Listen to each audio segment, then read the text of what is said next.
Hello booktube, hello book friends, welcome back to my channel and another video with, I admit, a pure clickbait title. I am not ever going to buy another book, but for the next few months I am going to try and not buy any, with a few exceptions. It is that time of year again when the Read What You Own challenge takes place. This, if you don't know, was created by Criminoli, and there are various co-hosts who I will link to down below. I have done this challenge for the last 2 years. So the first year I didn't have my own booktube channel, and I did it last year, and I'm going to do it again this year. I was a little bit undecided, and I was asked in my 1 year anniversary AMA by Helen whether I was going to do it or not, and I kind of fudged the answer a bit because I hadn't made up my mind at that point.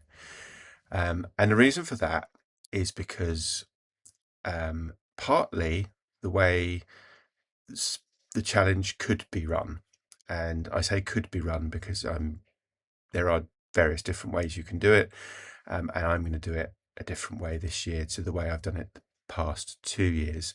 Past 2 years, I have selected a number of books, I think on both occasions 25, so not very many, and I have chosen that as my target. And once I've read 25 books that I already own without buying any new ones, then challenge is over and I can buy books again.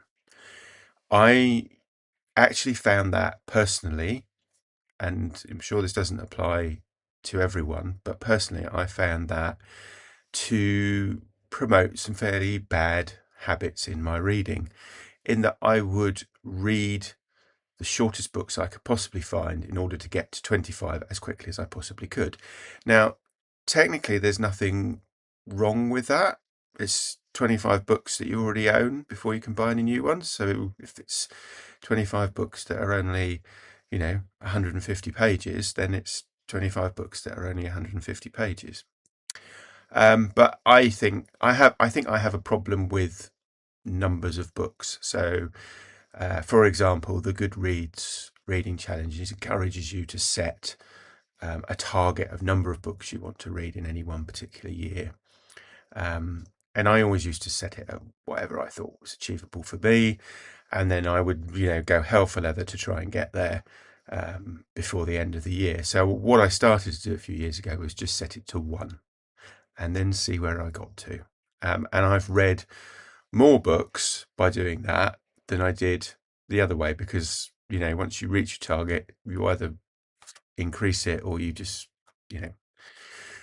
So I am going to not do a set number of books for the Read What You Own challenge, nor am I going to do a set number of pages, which is the other way that you can do it. Now the tiers run, I think it's 10, 25, 50, 75, 100 are the tiers for books, and then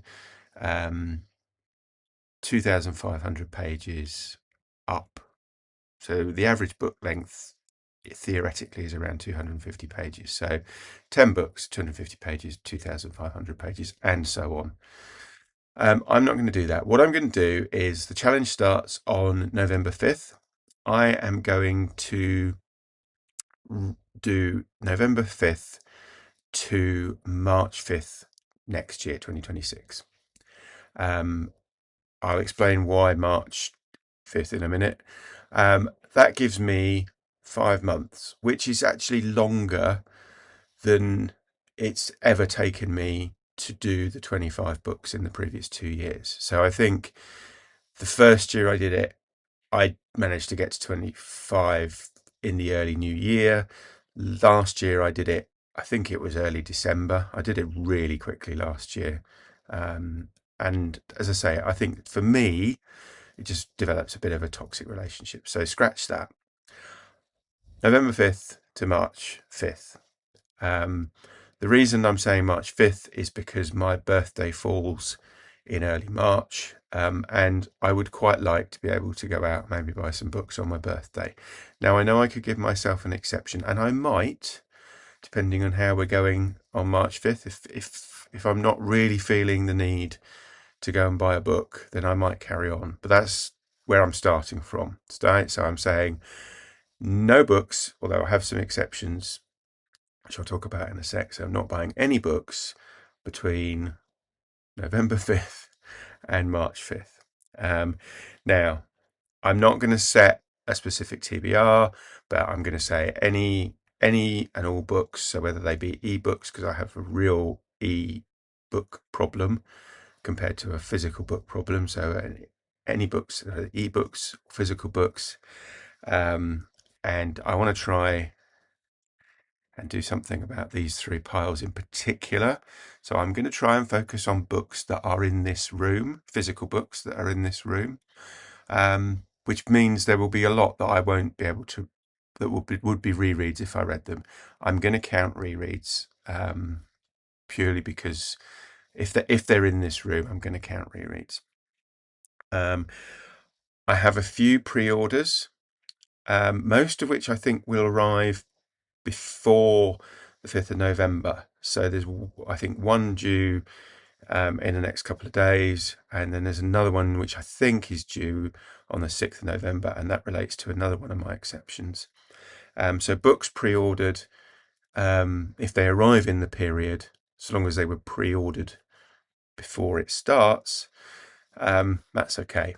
I'm not going to be pre-ordering any books unless they are particular collector's editions or whatever, and then they won't count for if they're read in the 5 months.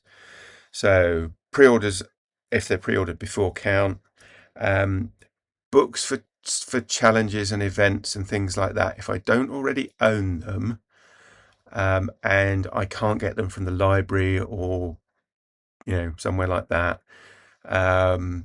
then I can buy them, but they won't count if I have to buy them, and they won't count if I have to borrow them. But books for events count.